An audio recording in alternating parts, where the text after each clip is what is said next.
a lot of stuff going on. Oh, don't do this, don't do that, and then you have to listen to both. Yeah, right now on Denver 7 News at 8 o'clock on Local 3, mask confusion at transit hubs across the country after a federal judge strikes down the national mandate. We'll show you what you need to know before your next trip. Plus, the Denver business opening its doors today that's changing the look of the marijuana industry. Also, new restrictions coming to Pikes Peak, the extra step before heading up America's Mountain that you'll have to take. Starting off this hour, we're taking a look outside from our downtown Denver mile-high camera. Yeah, it may be mid-April, but today it's going to feel more like summer with highs near 80 across the metro, Lisa. It's going to be nice. Yeah, when you look at our 24-hour temperature change map here compared to yesterday, we're anywhere from 5 to about 15 degrees warmer than the same time yesterday. And it's going to be about 10 to 12 degrees warmer this afternoon when we get to those highs. Right now, 43 in Denver. We had some cloud cover starting to clear up a bit off to the east. Winds are at this point at right around 10 to about 15 miles per hour. It'll be a little breezy at times this afternoon, gusts between 20 and 30 miles per hour. But look at the warm up. By 11 o'clock, we're at 67. We're going to be in the low 70s by early afternoon, near 80 for a high today. That's Denver, Fort Collins, Greeley, closer to 90 to the southeast, 50s and 60s in the mountains. So it's a warm one today. Now we're tracking a weak cold front tonight. The winds are picking up ahead of that, and we may see a little bit of snow this evening. We'll take a closer look at where, Jason, coming up. Right now we have dry roads around town, which is helping us out. You can see from our camera over 225 and Parker Road that heavy stop and go traffic is in place here. The R line's moving fine. Did have a crash on Parker Road just a little bit south of here over at Hamden, one of the ramps over there. I'm not seeing any significant big delays. The biggest delay is up north. From the camera or from the map up that way, you see it's all this red going up from Longmont to Berthoud to Johnson's Corner. We've had a lane blocked with construction up there. From the camera, you can see that it's just miserable right now. Traffic is barely moving all the way up there. So the drive time is about 45 minutes to an hour on that northbound side. There are a bunch of county roads either side of I-25. 287 is actually an easy option going up through Berthoud and going up to Loveland, and that can get you around it a lot faster as well. The rest of the drive here is just very standard. I-25 across downtown, I-76 and 270. Really nothing in the lanes of traffic on I-70, even though you'll find a lot of stop and go traffic getting on over to I-25. So that's the good news. The bad news is the freeways are pretty full right now. If you are headed out to the airport for the first time in years, the masks are coming down out of DIA. A federal judge struck down the Biden administration's mandate for planes and other transportation, and that ruling means that airlines and other mass transit systems can make their own decisions about mask requirements. So this morning, we're taking a 360 in-depth look at the changes, including the inconsistencies in the industry that could be causing some confusion. Even DIA is recommending that you bring a mask just in case right now. Also, how is the White House responding today? Whether or not the Biden administration will appeal the ruling. Denver 7's Christian Lopez starts our team coverage this morning from the airport, which has a different look to it today, and explain why the judge struck down the mandate. Yeah, a very different look. And even though masks are no longer required here at the airport, we are still seeing a lot of people wearing them this morning. We've been getting a lot of mixed reactions from those that we've talked to. A federal judge in Florida says that the CDC exceeded its legal authority issuing the mandate in the first place. And she was ruling on a case going back to last summer when two people from Florida sued, saying that the mask mandate increased their anxiety. And while the Biden administration figures out its next steps, the CDC is still recommending that travelers cover their faces. All major airlines, including Denver-based Frontier, dropped their requirements yesterday, and passengers we talked to today had mixed feelings. Really not too surprised. I think everyone is hoping that we're done with this. Hopefully most people get vaccinated. Hallelujah. About time, for sure. Yeah, about time. As long as you're otherwise healthy and you're not flying sick, you know, it's time. It's time. The airport still recommends carrying a mask with you because the policy could vary depending on the airline or the destination that you're headed to. And this order also applies to trains, buses, and other public transportation. And I'll let you know where that stands coming up in the next half hour.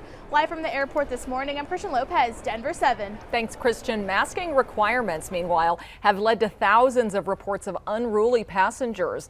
According to the FAA, since January 2021, there have been more than 7,000 incidents reported and and thousands of passengers have been put on a no-fly list for refusing to comply with the requirement. It's not clear if those passengers will remain banned or not. And we'd love to hear from you on your comments on the changes. If you think it's the right time to reevaluate mask orders on transportation, you can join our conversation right now on the Denver 7 Facebook page or by emailing 360@thedenverchannel.com.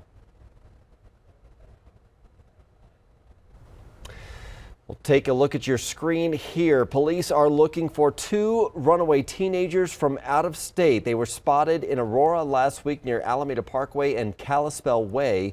They're believed to be with a man named Jonathan Lewis. Officials believe they are traveling together in a 2017 Nissan Sentra with Louisiana plates 743 BTK.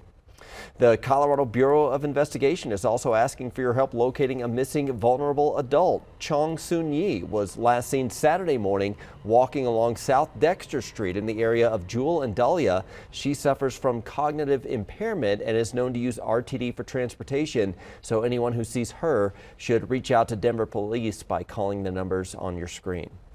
The company helping Aurora's police and fire departments overhaul their procedures is holding its first public town hall tonight. IntegraSure is making sure the departments address 7 key areas, including bias, use of force, documenting first responders' interactions with the public, and hiring practices. Tonight's town hall is at 7:30 at the Aurora Municipal Center. It will also be live streamed online. Well, a big first for Denver. The city's first approved social equity marijuana dispensary will open its doors today. Yeah, Denver 7's Veronica Acosta joins us this morning because it took a long time and the owner has been through a lot to get to the grand opening. Took a long time, but it's finally here. For months now, the city of Denver has been reserving those new marijuana business licenses for these social equity applicants. Those applicants are defined as someone who has a prior marijuana conviction and or is a member of a community that was once targeted by the war on drugs. So later this morning, the very first social equity applicant is opening up his pot shop. His name is Dan Morgan. He is the 100% owner of this spot. It's called Social Cannabis. He says he realized he wanted to open up a marijuana shop about this time last year, so he immediately started looking for a place around town. He was the first social equity applicant approved by the program, a program he was actually eligible for because he got a marijuana possession charge back when he was 21 years old in Wyoming. It's always been my dream to open up my own dispensary. We want to be, embrace the social equity program, and then also I would like to try to make cannabis more socially acceptable. Where there's we've taken a lot of big steps in the last decade, but there's still a lot of negative connotations associated with that. Morgan says even though the process of opening up that shop was a hard one, it was definitely worth it. He says he's starting a mentorship program to help others who are also interested in doing what he's done, but might not be sure where to go ahead and start. In studio, I'm Veronica Acosta, Denver 7. Thanks, Veronica. Neighbors in Boulder County are worried about wildfires in Eldorado Canyon. It's because the state park has become so popular. Joshua Alpern says the view from his home is dozens of cars parked on both sides of the highway. He says his 80-year-old mother is afraid to pull out of her driveway when it's so crowded there.